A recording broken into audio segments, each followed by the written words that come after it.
여러분 안녕하십니까. 5월 26일 금요일 넘치는 우리 교회 EQ 26일차 시작하도록 하겠습니다.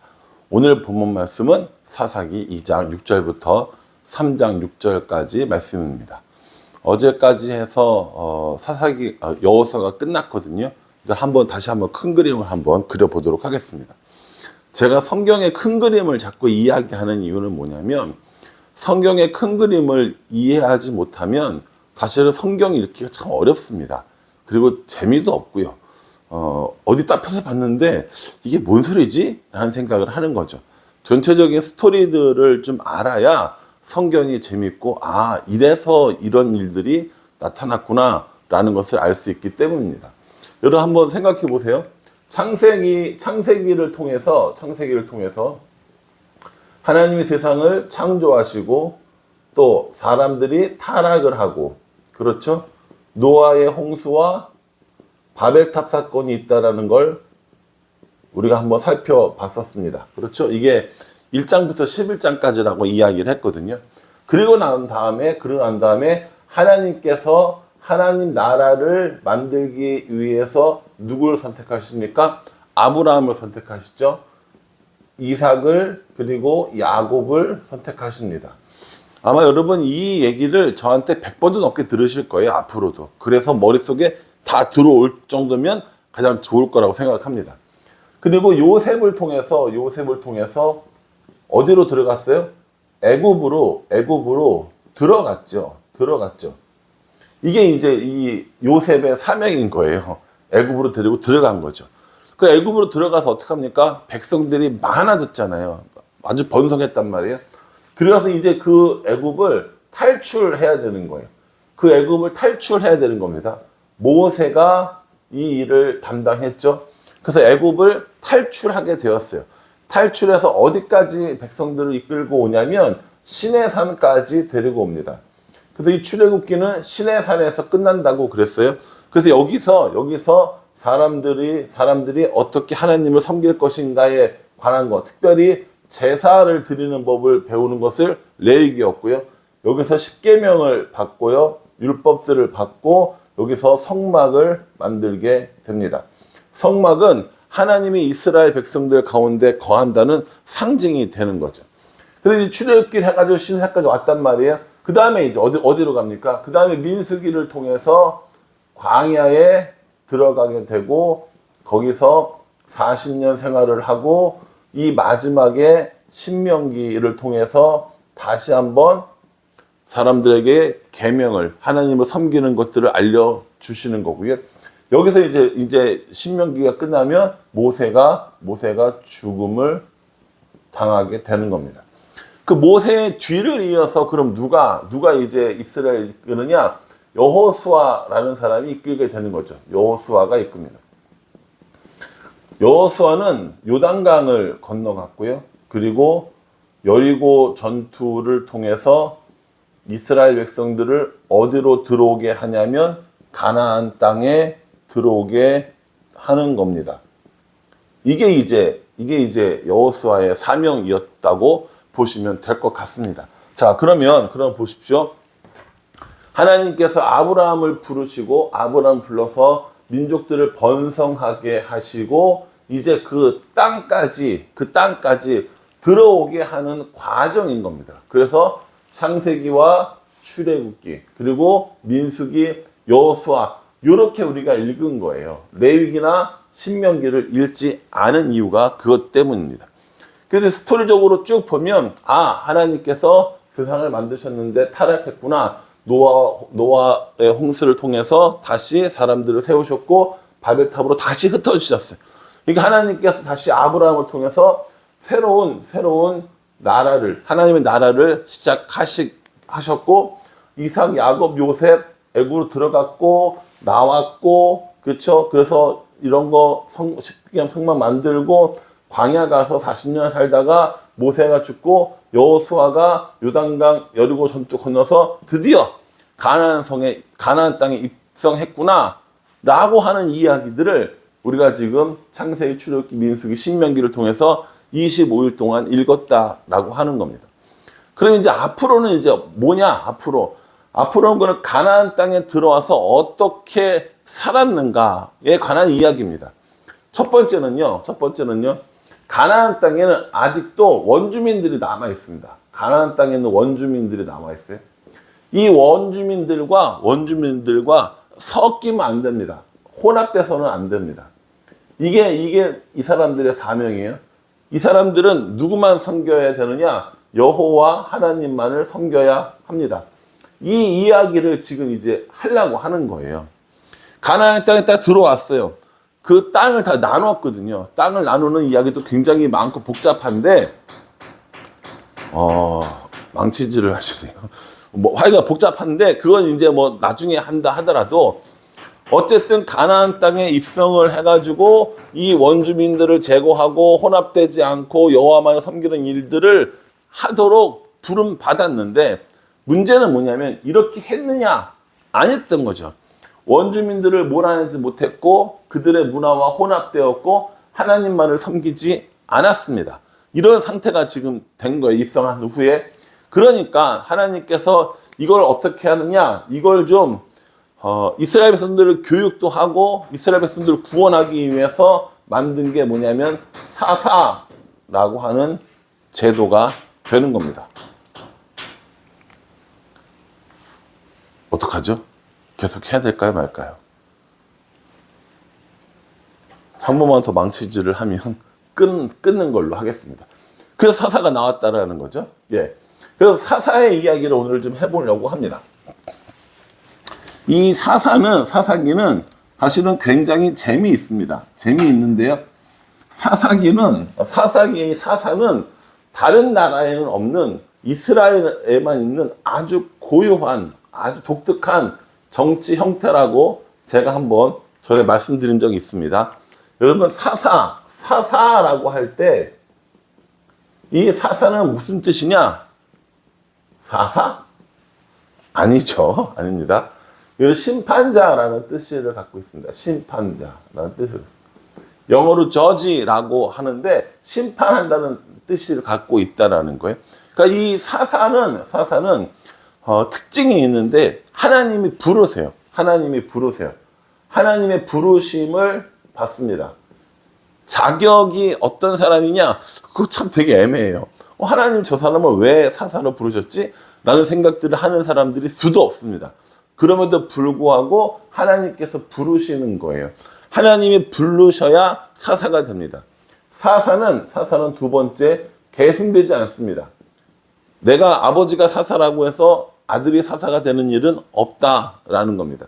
이 두 가지 특징을 가지고 있다라는 거죠. 이게 뭐랑 다르냐면 이게 왕이랑 다른 거예요. 왕이랑 다르죠. 왕은 불러서 됩니까? 아니요. 혈통적으로 왕이 되든지 자기가 획득하든지 이렇게 되는데, 그리고 계승하잖아요. 아버지가 아들이면 왕도 아들이지 않습니까? 근데 왕과 심판자가 사사가 다른 거는 부르심에 의해서 그리고 계승되지 않는다에 있다라는 것을 볼 수 있습니다. 이 이스라엘 사람들이 그 원주민들, 그 가나안 땅에 살고 있는 원주민들을 다 쫓아내지 못하고 그들과의 어떤 문화들이 이렇게 막 섞였다고 이야기를 하잖아요. 그러니까 그런 게 굉장히 심각한 걸 나타나는 겁니다. 단순히 문화만 취한 것이 아니라 종교를 취하고 우상들을 취하고 이래서 이런 일들이 발생되었다라는 것이죠. 오늘 보면 이제 그 사사기를 우리가 4번 이제 그 공부하게 되는데, 사사기에 그 되게 유명한 사람들만 3명을 보게 됩니다. 첫 번째는 드보라 사사를 보고요. 두 번째는 기드온 사사를 보고요. 세 번째는 삼손을 봅니다. 이 세 사람이 사실은 되게 유명한 사사들이기도 하잖아요. 근데 세 사람 다 부르심 받을만 했느냐? 그렇진 않아요. 제가 볼 때는 그렇지 않습니다. 그럼에도 불구하고 하나님이 불러주셔서 사사로 세워주는 모습을 봅니다. 여러분들이 이 사사기를 묵상할 때 꼭 기억해야 될 그림이 하나 있어요. 이 그림을 여러분들이 이해하시면 사사기를 이해하는데 매우 도움이 될 겁니다. 자, 첫 번째는요, 이스라엘 백성들이 죄를 집니다. 무슨 죄를 짓느냐? 하나님을 떠나서 우상을 섬기는 죄를 짓죠. 하나님을 떠나서 우상을 섬기는 죄를 짓습니다. 이 전 사람들은 어땠느냐? 여호수아가 하나님과 더불어 가나안 땅을 정복하는 그런 일들을 본 사람들은 하나님을 잘 섬겼어요. 그런데 여호수아가 죽습니다. 7절에 보면은 하나님께서 이스라엘에게 해주신 큰 일을 본 사람들은 여호와를 섬겼다고 그랬어요. 그런데 여호수아가 8절에서 110세에 죽게 됩니다. 그 뒤로부터 13절에 보면 바알과 아스타롯이라고 하는 신들을 섬기게 됩니다. 바알과 아스타롯, 그리고 추가로 더 하자면 아세라. 이 대표적으로 이 이스라엘 사람들이 가나안 땅에서 섬기던 신들이거든요. 바알은 남신입니다. 아스타롯은 여신이고요. 아세라는 아스타롯과 같다는 말도 있는데 뭐 구별돼서 쓰긴 하니까 어쨌든 아세라도 여신이라고 보면 될 것 같습니다.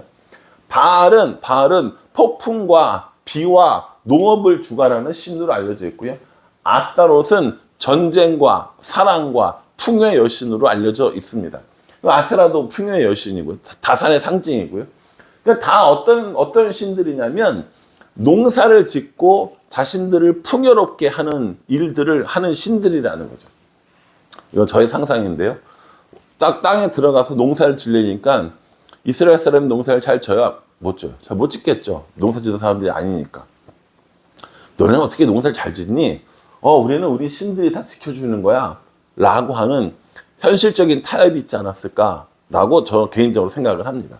어쨌든 농사를 주관하는 신들에게 제사를 잘 지내고 하면 어떻게 해요? 풍요롭게 된다고 하니까 이들을 섬기는 겁니다. 하나님을 섬기지 않고.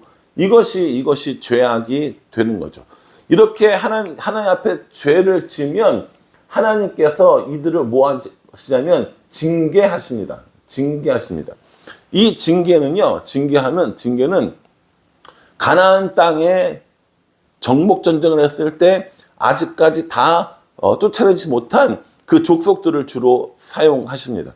그래서 이 징계를 하는 거예요. 이 징계를 하면 징계를 할 때 이게 어디에 나오냐면 2장 14절 말씀에 나오거든요. 2장 14절에 뭐라 하냐시면 진노하사 노력하는 자의 손에 넘겨주셨다.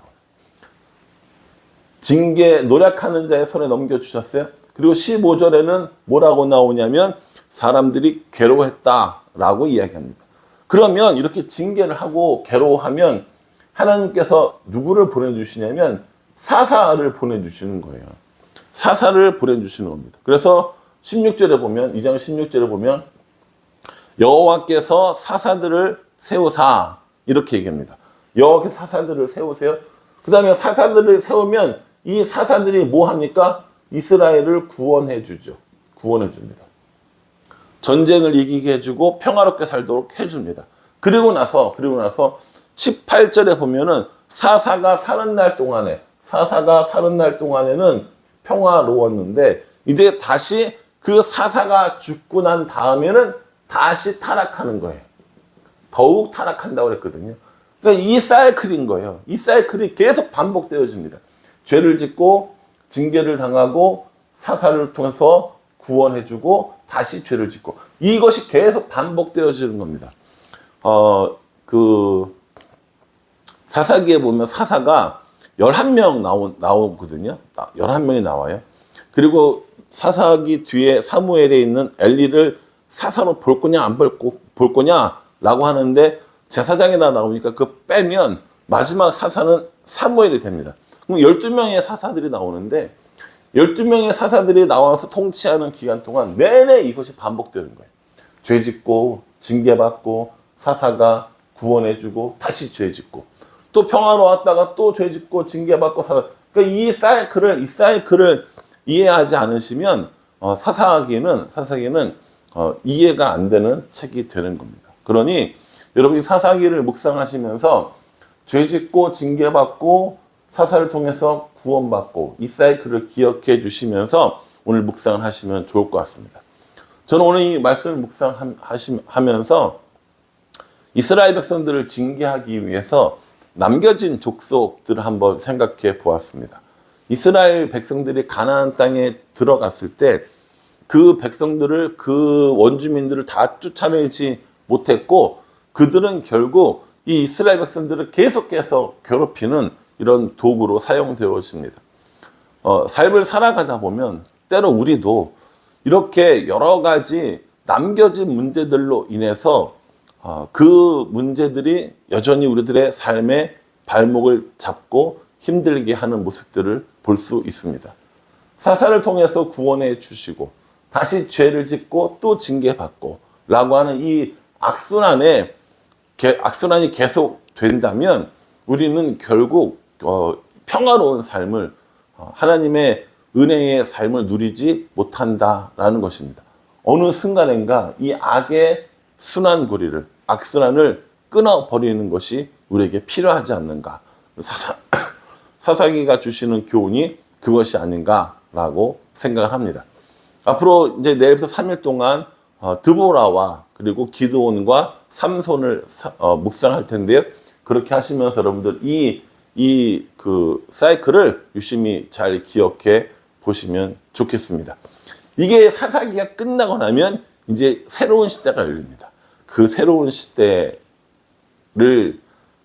생각해 보면서 보시면 되게 좋을 거라고 생각합니다. 바라기는 저 여러분들이 이 사이클대로 살아가는 삶이 아니라 구원받은 자로서의 삶을 살아갈 수 있기를 주님의 이름으로 축복합니다. 기도하겠습니다.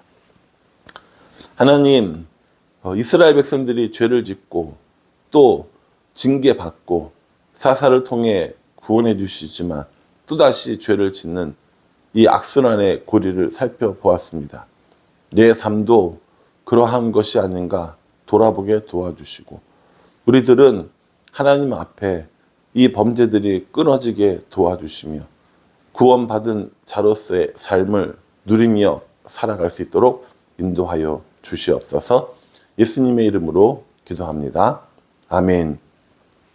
예, 여러분 오늘 말씀 꼼꼼히 잘 살펴보시면서 사사기의 개론이라고 생각해 보시면 좋을 것 같습니다. 오늘 하루도 말씀 가운데 인도함 받는 삶을 사시기를 간절히 기도하겠습니다. 감사합니다.